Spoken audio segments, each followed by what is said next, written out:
Brides प्रबान एक बहुत ही विशाल train 6 metre चौड़ी और 7 मीटर ऊंची, अंदर से बहुत ही ज्यादा लग्जरियस थी और इसमें काफी हथियार रखे हुए थे। इसके ऊपर एक डोम था जिसमें एक एंटी एयरक्राफ्ट राइफल थी। इसके केबिन्स में काफी सारे सोल्जर्स और उनके लिए गन्स थी। लेकिन ये ट्रेन प्लानिंग फेज में ही फंस गई और कभी बन नहीं पाई। इस ट्रेन का आइडिया नाजी जर्मनी के डिक्टेटर एडोल्फ हिटलर को आया था। इसी के साथ साथ हिटलर के और भी काफी सारे प्लान्स थे, जैसे जर्मन स्टेडियम जो शायद सबसे बड़ा स्टेडियम बना होता वो वक्त का, फिर कांग्रेस हॉल, जिपलिन फील्ड और एल्बे हाई ब्रिज। लेकिन ये सब धीरे धीरे कैंसिल होते चले गए क्योंकि जर्मन्स वर्ल्ड वॉर 2 को धीरे धीरे हार रहे थे। हिटलर ने फिर भी इस ट्रेन का काम शुरू रखा था क्योंकि ये हिटलर के फेवरेट प्रोजेक्ट्स में से एक था और इस ट्रेन का इस्तेमाल करके हिटलर पूरी दुनिया पे कब्जा करना चाहता था। लेकिन हिटलर के मौत के साथ इस ट्रेन का काम भी रुक गया और ये ट्रेन सिर्फ एक आइडिया बन के रह गई। 1941 नाजिस ने लगभग पूरे यूरोप पे कब्जा कर लिया था और उनका साम्राज्य काफी बड़ा हो गया था।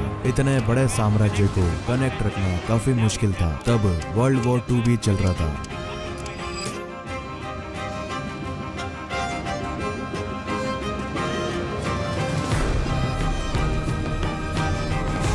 तो हमेशा सिपाहियों को एक बॉर्डर से दूसरी बॉर्डर भेजा जाता, जिसमें काफी दिक्कतें भी आती थी और जहाँ जहाँ जर्मन्स कब्जा कर रहे थे वहाँ से सेल्स और रॉ मटेरियल्स को लाने में भी मुश्किलें होती थी। तो इन सब दिक्कतों का हल ढूंढने के लिए इस ट्रेन का आइडिया हिटलर के दिमाग में आया। पहले तो हिटलर यूरोप के सारे बड़े शहरों को रेलवे लाइन से कनेक्ट करना चाह रहा था और फिर इस पे ब्राइट्स प्रबान चलाना चाह रहा था। हिटलर ने इस प्रोजेक्ट को टॉप प्रायोरिटी दी थी। जितने भी वर्कर्स अवेलेबल थे उनको इसी प्रोजेक्ट में लगा दिया। उस समय स्टील की भी कमी थी, लेकिन फिर भी इस प्रोजेक्ट में 84,000 टन स्टील अलॉट किया गया। वो वक्त पे सारी जर्मन इंडस्ट्रीज टैंक्स और एयरक्राफ्ट्स वगैरह बनाते थे और इसी के साथ साथ ब्राइट्स प्रबान को बनाने की जिम्मेदारी भी इन्हीं इंडस्ट्रीज को दे दी। इस ट्रेन को बनाते वक्त 100 डिजाइन सबमिट करे थे। 2 रेल्स के बीच के गैप को ट्रैक गेज कहते हैं और पूरी दुनिया में जितने भी रेलवे लाइंस थी सबका ट्रैक गेज 1.5 मीटर था, लेकिन हिटलर को 4 मीटर का ट्रैक गेज चाहिए था इस स्पेशल ट्रेन के लिए। काफी बातचीत के बाद ये डिसाइड हुआ कि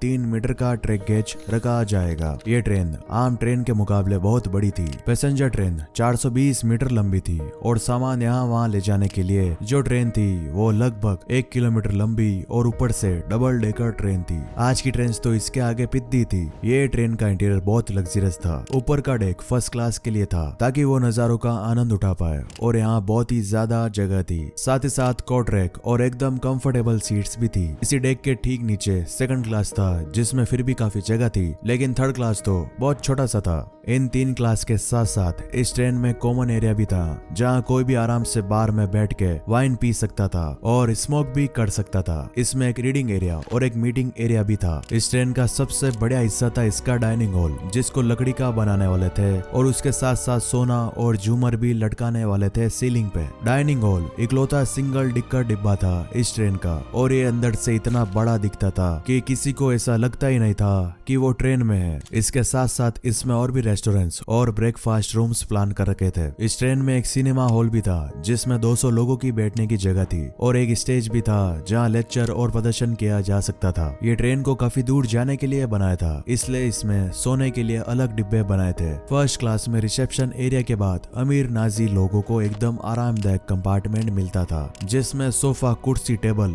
और एक बड़ी खिड़की मिलती थी। फर्स्ट क्लास कंपार्टमेंट्स में अटैच बाथरूम भी होने वाला था जिसमें टॉयलेट, वॉश बेसिन और शावर शामिल था। सेकंड क्लास के छोटे बेडरूम्स में सिर्फ एक वॉश बेसिन थी। इतना सब हो के भी एक डिब्बा सिर्फ नहाने धोने के लिए ही था ताकि सारे पैसेंजर्स यहाँ आके फ्रेश हो सके। इस डिब्बे में 4 बाथटब और 20 शावर होने वाले थे और इसी के साथ साथ मेल और फीमेल सैलून भी था इस ट्रेन में। इस ट्रेन में स्टोरेज और स्टाफ रूम्स भी थे और एक पेस्ट्री शॉप भी थी जो पैसेंजर्स को स्नैक्स, फ्रेश केक्स और ड्रिंक्स देती थी। ट्रेन के एकदम आखिरी डिब्बे में एक जगह थी जहाँ पैसेंजर्स आके आसपास के नजारे देख पाए। फर्स्ट और सेकंड क्लास में सिर्फ 200 पैसेंजर्स की कैपेसिटी थी, लेकिन थर्ड क्लास में इसके 2 गुना से भी ज्यादा सीट्स थी जिसमें आराम से 500 लोगों की जगह थी। इस ट्रेन की एक और वेस्टर्न वर्कर कैरेजेस डिजाइन थी जिसमें ढंग की सीट्स तक नहीं थी। सिर्फ 800 ट्रेवलर्स के लिए बेंचेस थे। ये कंपार्टमेंट स्लेव्स के लिए था जो दिन में इन बेंचेस पे बैठते थे और रात में एसी को रीअरेंज करके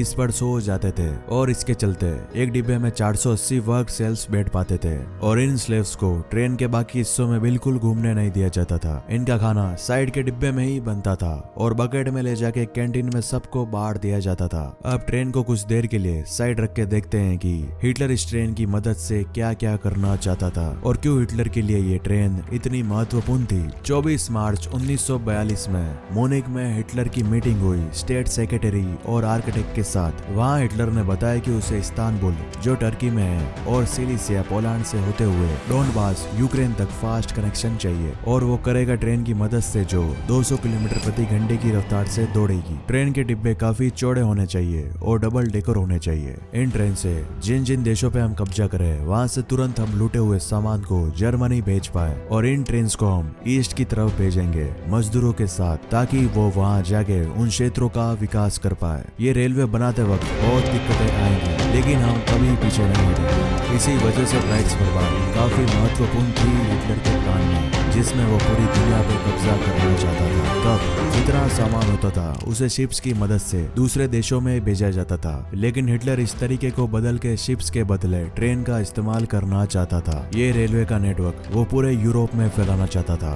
और इतना होने के बाद उसको यूरोप को भी पार कराना था। वेस्ट के साइड ये रूट शुरू होता था स्पेन के जिब्राल्टर से, फिर ये फ्रांस के मार्सिलिया से होते हुए म्यूनिख जाता जहाँ हिटलर को एक काफी बड़ा जंक्शन स्टेशन बनाना था। फिर यहाँ से काफी सारे रास्ते यूरोप के अलग अलग बड़े शहरों से जुड़ते जैसे पेरिस, रोम, वियना, फिर वियना से होते हुए बुदापेस्ट, बेलग्राड, बुचारेस्ट और आखिर में इस्तांबुल। एक और रास्ता था जो ब्रेस्ट से होते हुए पेरिस जाता था, फिर पेरिस से रूर और फिर जर्मनी का कैपिटल बर्लिन। उसके बाद ये ट्रेन सीधा पोलैंड बेलारूस से होते हुए मॉस्को जाती, फिर साउथ की तरफ ईरान और इराक से जाएगी जहां वो तेल ले पाएगी। हिटलर का ये आइडिया था कि वो इस रेलवे नेटवर्क को ईस्ट में जापान तक फैला दे और एक लाइन भारत तक। हिटलर को पूरे यूरोप और एशिया से काफी संसाधन और माल इकट्ठा करना था इन ट्रेन की मदद से और इसके साथ साथ उन देशों के मजदूर को जर्मनी लाके उनसे खेती और फैक्ट्री में काम करवाना था और इसीलिए उसने ईस्टर्न वर्कर कैरेजेस के डिब्बों को प्लान करा था। अगर ये सब करते वक्त कोई देश विद्रोह करे तो इस ट्रेन में काफी सारे हथियार और सैनिक मौजूद होते जो विद्रोहियों का खात्मा कर देते। इस ट्रेन से टैंक्स और शिप्स को एक जगह से दूसरी जगह तक भेजा जा सकता था। इतनी सक्षम थी ये ट्रेन। जैसे जैसे वर्ल्ड वॉर 2 आगे बढ़ता गया वैसे वैसे जर्मन्स हारते गए।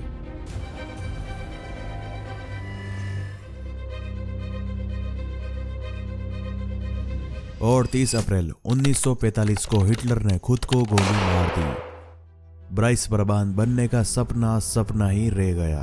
अगर हिटलर और वर्ल्ड वॉर 2 लेके आपको और चीजें जाननी है तो कमेंट में टॉपिक लिख देना, हम आपके लिए उस टॉपिक पे वीडियो जरूर लेके आएंगे और जरूर सब्सक्राइब करना।